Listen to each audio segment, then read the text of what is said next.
खुलुमबाय बड'लेण्ड रादाब नायगिरि बयखौबो बरायबाय। मोनसे गोजोनथाव रादाब।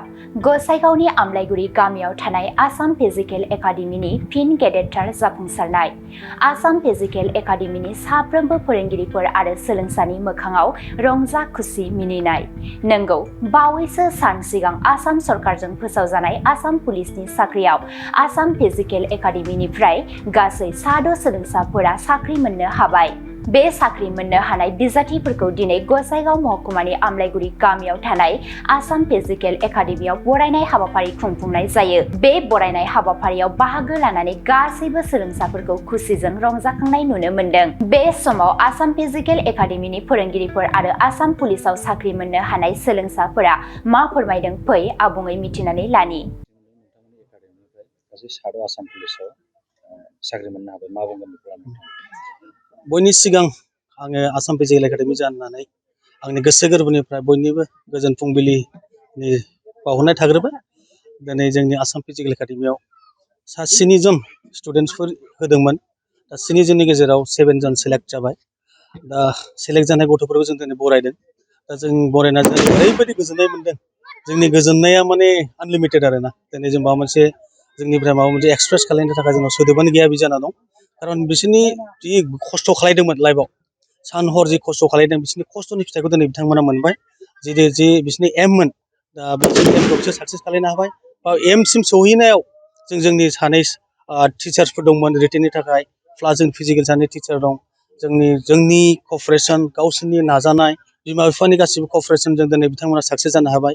दा साक्सेस जानो हानायाव जोङो बयबो, जोंबो आसाम फिजिकेल एकाडेमिनि साफ्रोमबो गथ'फ्रा खुसिजोब, प्लास बिमा बिफाफोरा बयबो खुसि, बयबो मोजां हामलायथि हरदों। दा जों बेखौनो आसा खालायो इन फिउचारावबो जों बिदिनो साक्सेस खालायलांबाय थानो हागोन बा खालायलांबाय थागोन। आरो जोंनि टारगेटआनो बेनो, बेखार गथ'फोरखौ जाहाथे जों साक्सेस खालायलांजोबनो हायो। जाहाथे ओरै जाहाथे गोदाव सोराव जाना थाया। दा समखौथ' नोङो हगारनो हाला, जानला मोनला समखौ हगारजाया। दा सम थानायाव गासिबो खालायजोबोब्ला दिनै बिथांमोना बिदि साक्सेस जाजोबनो हागोन। माने बहुद गथ'फोर दङ माने दिनैसिमाव माने खस्थ'खौ मोजां खालायजोबनो नागिरा, आद्रा खिद्रा खालायो। आद्रा खिद्रा खालायना बोरै साक्सेस जागोन? दा बेखौ सहैनो थाखाय जों प्रपार मेनटेनेन्स खालायनांगौ, प्रपार टाइम टेबोल खारनांगौ, समखौ माने टारगेट फकाससिम सहैयागौमानि, गावनि एम्बिसनसिम सहैयागौमानि नाजाथाबनांगौ आरोखि। बे जोंनि आसाम फिजिकेल एकाडेमिनि साफ्रोमबो स्टुडेन्टखौ बेखौ बुजायो, प्लास खालायहोबाय थायो खस्थ'खौ। दिनैसिमाव नोंथांमोननि एकाडेमियाव साबेसे साख्रि मोनदों? दिनैसिम जोंनियाव टटेल 23 जनसो सेलेक्ट जाबाय। 23 अलरेडि साख्रि मोनहैजोब्बाय। कामान्ड' मोनबाय, आग्नेबिर मोनबाय, टि आर्मि मोनबाय, CISF मोनबाय, BSF मोनबाय। ओमफ्राय दा नोङो नै गोदान दा पुलिसखौ मोनजोब्बाय। गोबां मोनबावनांगौ दं। दा आग्नेबिराव 25 जनसो दा अलरेडि जोंनाव पास जाजोबना दंखायो। जास्ट बिसोरनि फिजिकेलल'खासै। ओमफ्राय रिटेनआव क्लियार जाबाय, फिजिकेल मेडिकेल बेल'सै। प्लास SSCGDयावबो अलरेडि 13 जनसो पास जाजोबना दंखायो जोंना। जास्ट अनलि फर मेडिकेलल'सै बिसोरना। दा गोबां गथ'फोर साक्सेस जाबोनांगौ दं आरो जों साक्सेस खालायलांबाय थागोन। जोंनि टारगेटआनो बेनो, बेखार गथ'खौ मोनसे मोजां लामायाव दैथायहरनाय जोंनि खामानि। गोबां लाइमोनफोर दं जे गोसो गुदुं डिफेन्सआव थांनो थाखाय, बिथांमोनखौ मा खावलायगोन नोंथाङा? आं बेखौनो आंनि एकदमबारे आं हार्डलि आरो ना गोसो गोरबोजों आं बेखौ खावलायगोन, जाहाथे समखौ गोदाव सोराव दाखालाय। सम थानायावनो नोंसोर नाजाजोब, नाजाना लायोबानो नोंसोर 100% साख्रिखौ मोनगोन। खारन बेखार जाना जेबो लाब गैया। नों जेरै जि लामाजों मोजां लामाजों आगान सुरबा मोजां जाहैगोन, गाज्रि लामाजों आगान सुरबा गाज्रि जाहैगोन। दा ओंखायनो जों होनगोन, मोजां आगान सुरनोबा जोंनि आसाम फिजिकेल एकाडेमियाव फै, जों मोजां डाइरेक्सन होगोन, मोजां साजेसन होनानै 100% मोजां लामाजों दैथायहरजोबगोन जों बिदि होननानै जोङो आसाम फिजिकेल एकाडेमियाव खावलायहरनाय थायो आरो। नोंथांमोननि एकाडेमियाव जगाजग खालामनो मा सुबिदा दं? दा जोंनाव मोनसे फेसबुक पेज दं, आसाम फिजिकेल एकाडेमि अफिसियेल होननाय, प्लास आसाम फिजिकेल एकाडेमि अफिसियेल होननाय इउटुब चेनेलबो दं। बिनि थ्रुयैबो फैनो हायो। बा जोंना अलरेडि बे कन्टेक्ट नाम्बार दंजोबखायो। दा कन्टेक्ट नाम्बारखौबो जों दा नै मिडियानि माबायावबो जों होनाय जागोन। बेहायबो नोंथांमोना नायबाबो बेहायबो मोनबाय। दा बिनि थ्रुयैबो जोंनिसिम सफैनो हागोन आरो। मा सुबिदा? दा जोंनाव बे रिटेन, फिजिकेल, जानाय थानाय कमप्लिट जोंनाव फेसिलिटि दंजोबखायो।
তাৰপিছত আমলাইগুৰি চেণ্টাৰত পৰে।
से लोग नौकरी मिला है। सबसे पहले तो जय हिंद, क्योंकि जय हिंद इंडिया में बोला जाता है और ये हम लोग ऑलरेडी एक्स आर्मी है, तो जय हिंद लागू है हमें।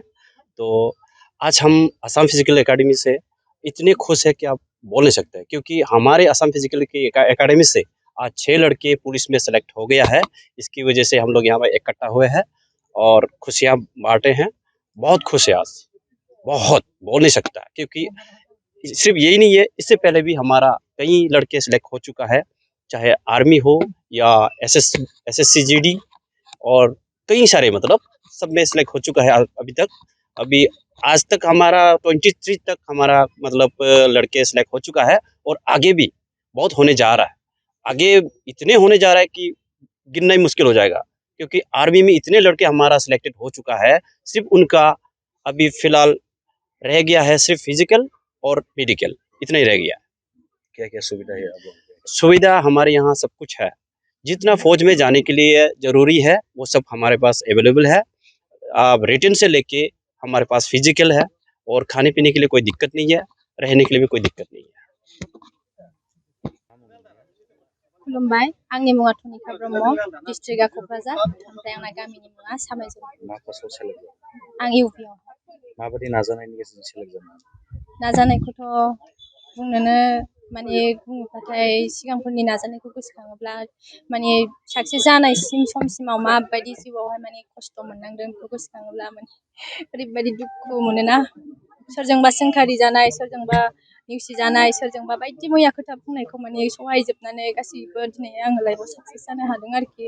बिमा बिफा गासैखौबो लानानै ओरैबायदि बुंनो नाङा, दुखु मोनो माने होनबा बेबायदि लाइफआवहाय साक्सेस जानो थाङोब्ला ना रावबो माने सापर्ट मोना, नोङो रावनिफ्रायबो फंसे फिसा खोथाबाबो नों सापर्ट मोननाय नङा आरोखि। नोंखौ माबोरै नारख्लायनो हागोन, नोंखौ माबोरै डाउनाव दोननो हागोन, बेबायदिल'सो बांसिन मानसिफोरा खालामो आरोखि। ओमफ्राय दा आं गडनि हेल्प ओमफ्राय जोंहा बे क'क्राझार डिस्ट्रिक्टनि सिङाव खुलिनाय सार सागनलाल सार आरो लालमहन सार बिथांमोननि आमलायगुरि गामियाव आसाम फिजिकेल एकाडेमिखौ बेखेवनायनि थाखाय आङो सारमोनखौ आंनि गोसो गोरबोजों थोजासे साबायखर बावो। मानोना बिथांमोना बे एकाडेमिखौ खुलियाखैमोनब्ला आंनि लाइफआव साक्सेस जानानै फैगोन ना फैयामोन आं बेखौ बुंनोनो हाया आरोखि। गोबां सारमोननि अननाय सापर्ट हेल्पजों आं दिनै आंनि लाइफआव साक्सेस जानो हाबाय। फिजिकेलनि फोरोंगिरि सारमोनजों लोगोसे जोंहा कचिंनिबो दङ सार मेडाम दङ आरो सानै बिथांमोननि हेल्पफुलजों दिनै आङो लाइफआव साक्सेस जानो हाबाय आरो। दा साख्रि मोनखांनायनि उनाव माबायदि मोनदों गोसोआव आरो गुबुन लाइमोनफोरखौ मा फोरमायगोन बे समाव? गोजोननाय मोनदों। गोबां दुखु खस्थ' नाजाथाबनायनि गेजेरजों दिनै लाइफआव साक्सेस जानो हादों। गोजोननाय मोनदों। आं बेखौनो बुंनो सानो आंनि फंबाय बिनानाव जानायफोरखौ। मानो होनोब्ला जोङो गाव गावनि आथिङाव गसंनो हायोब्ला माबायदि जायो फिउचाराव बेखौ मिथिखागोन। जेनेबा सोरजोंबा माबाफोर बुंजानाय सोरजोंबा सोंखारि जानाय बेफोरखौ सोरनिबा बायरा उल्था खोथाफोरखौ खोमा होआलासिनो गाव गावनि हान्थिनांगौ लामायाव हान्थिलांबाय था। फारसे खोमाजों खोनासं फारसे खोमाजों हगार हर। नों जे थांखि लादों बे थांखिखौ नोङो नाजाथाबबाय था। अब्लानो नों लाइफआव साक्सेस जानो हागोन। दिनै आं मानो होनोब्ला आंबो बेबायदिनो जादोंमोन बै समाव माबायदि बयनिबो खोथाखौ आङो सोरनिबा बखिनाय सोरनिबा बायदि मैया खोथा बुंनायखौ खोनासङा लासे आं हान्थिलांबाय थादों। आं साक्सेस जागोन लाइफआव जेरैबाबो होननानैहाय ओमफ्राय साक्सेस जाफैनो हाबाय। जानो हाबाय। दा ओंखायनो आं बुंनो हायो मानो होनोब्ला जों नाजानाय थायोब्ला माब्लाबाबो जाफुङालासे जाया जाफुंनानै फैगोन आरो सानसेब्लाबो। आंना मैखोम गयारि क'क्राझार डिस्ट्रिक्ट जियागुरि गामिनि। बे एकाडेमियाव नोंथाङा ट्रेनिं लादोंमोन? औ आं बे एकाडेमियाव ट्रेनिं लादोंमोन। ओमफ्राय आं 7 मान्थसो ट्रेनिं लानाय जादों आरो बे एकाडेमियाव रिटेन प्लास फिजिकेलनि थाखाय। दा मा पस्टआव सेलेक्ट जादों? आङो दा आसाम पुलिस कनस्टेबल इउबिआव पास जादों। सेलेक्ट जानो थाखाय माबायदि खस्थ' खालामनांदों? खस्थ'आथ' जाय डिफेन्सआव थांनो गोसो डिफेन्सनि खस्थ'खौ माबोरै खालामनांगौ बयबो मिथिखायो।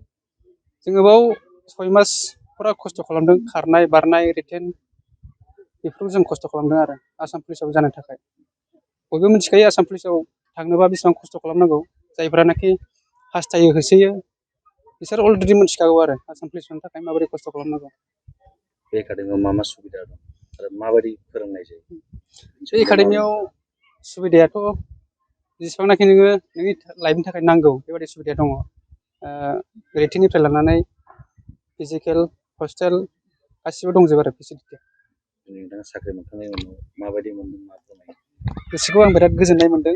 खारन आङो उन्दै समनिफ्राय मोनसे आंनावहाय बिराद मोनसे डिफेन्सआव थांनो हानायनि आं गावखौनो गाव मोनसे अनुभब मोनदों आरो आं सानसे डिफेन्सआव थांथारगोन। ओमफ्राय आङो माखासे समाव फेलियर जाबोदों।